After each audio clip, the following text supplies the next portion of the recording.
Hai hello, salam sejahtera Malaysia. Selamat datang ke channel Fels Lifestyle. Terima kasih kerana terus setia dan terus bersama di dalam channel ini. Tuan-tuan dan puan-puan yang saya amat hormati, mungkin ada yang mulai bertanya berkaitan dengan rombakan kabinet. Mungkin ada yang mulai bertanya, adakah selepas ini Anwar akan melakukan satu lagi rombakan kabinet, reshuffle kabinet ataupun pengguguran dalam jemaah menteri di dalam kerajaan perpaduan setelah Rafizi Nik Nazmi mengumumkan letak jawatan dan juga nama Tengku Zafrul yang bakal tamat penggalnya sebagai menteri. Akhirnya ada yang mulai berkata, perkara ini sangat kritikal untuk Anwar Ibrahim kerana dua menteri sekaligus umum letak jawatan. Adakah ini akan memberi kesan yang buruk kepada Anwar dan kerajaan? Adakah pembangkang akan mulai menyerang kerajaan kerana peletakan jawatan dua menteri ini? Okey, baik, sebelum kita teruskan kepada isu yang panas, saudara-saudara, saya ejen for life Sabah, Sarawak dan seluruh Malaysia, Semenanjung Malaysia. Saya ada menyediakan satu produk for life yang bernama Transfer Factor. Transfer Factor akan memberikan kekuatan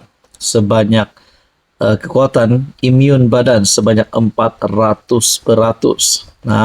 Bila imun badan kita kuat, bila imun badan kuat, penyakit kencing manis, kolesterol dan macam-macam lah penyakit 3 serangkai yang kita selalu dengar boleh disembuhkan.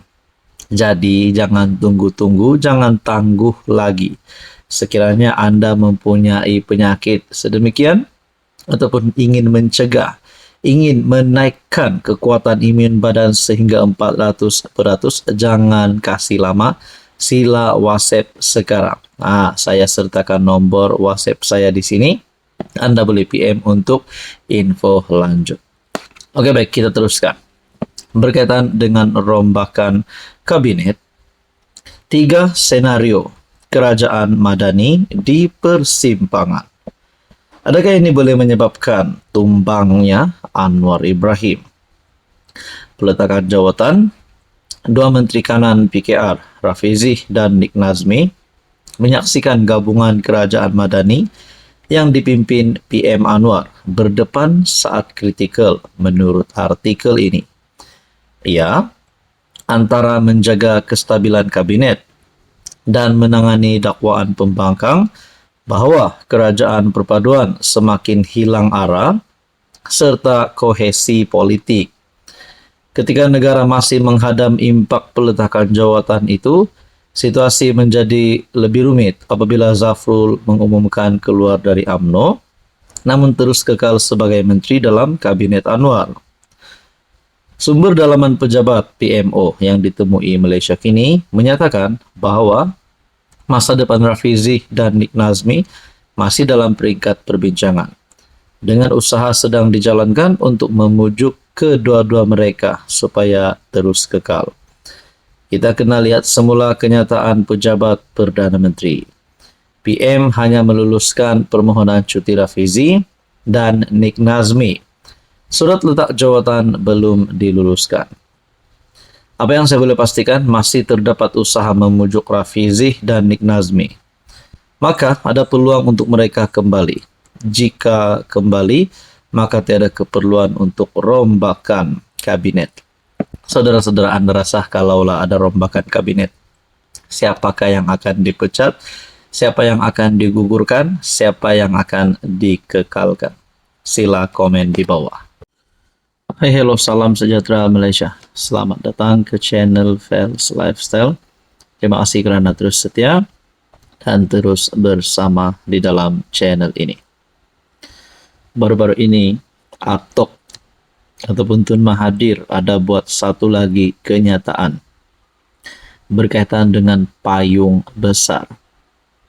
Setelah Tun Mahathir membuat kenyataan ini, Ada yang mulai tertanya, adakah Mahathir nak buat comeback untuk PRU16? Adakah Mahathir akan menyeru pemimpin-pemimpin UMNO yang lama ataupun mana-mana pemimpin hari ini yang relevan bersama dengan Mahathir untuk menubuhkan gerakan ataupun parti baru bagi bertanding pada PRU16? Adakah Mahathir nak jadi sponsor, nak taja parti baru? Jadi bila Tun Mahathir membuat kenyataan berkaitan dengan payung besar, semakin ramai di media sosial berkata, "Atok, cukup-cukuplah." Bahkan sebelum ini pun sudah ada yang mulai bercakap, Tun Mahathir patut rehat saja di rumah. Jangan lagi aktif dalam politik, fokus kepada keluarga, kesehatan.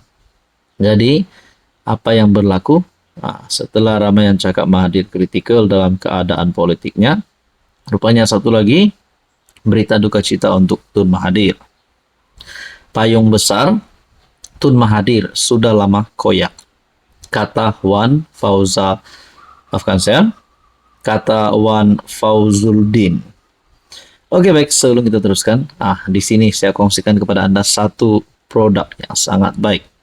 Transfer Factor Product for Life. Ini fungsinya untuk menguatkan imun badan kita sehingga 400% kekuatan tubuh badan. Apa fungsinya? Kenapa produk ini laris di pasaran di seluruh Sabah, Sarawak, dan Semenanjung? Sebab bila imun badan kita kuat, bila imun badan kita bijaksana, imun badan kita mampu untuk melawan pelbagai jenis penyakit. Jadi Anda yang di luar sana, jangan lagi tangguh-tangguh. Jangan kasih lama. Untuk mengetahui lebih lanjut berkaitan dengan produk ini, Anda boleh PM number saya. Saudara-saudara, dalam artikel daripada Sinar Harian, agenda penyatuan Melayu yang pernah diperjuangkan Tun Mahathir menerusi simbol payung besar disifatkan sudah tidak relevan dan gagal mencapai matlamat.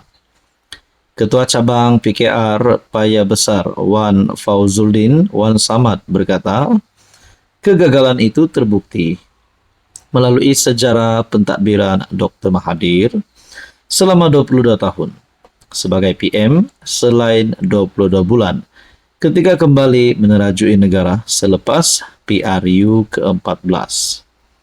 Katanya, sepanjang tempo itu, perpecahan Melayu semakin ketara. Malah, UMNO sendiri pernah diharamkan pada 1988.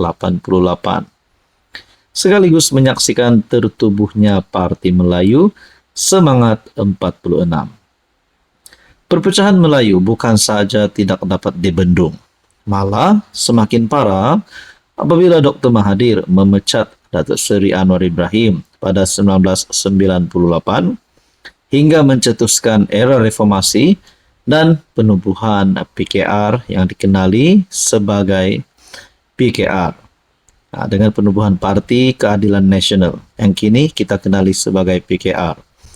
Selepas itu, beliau menubuhkan Bersatu dan kemudian Pejuang.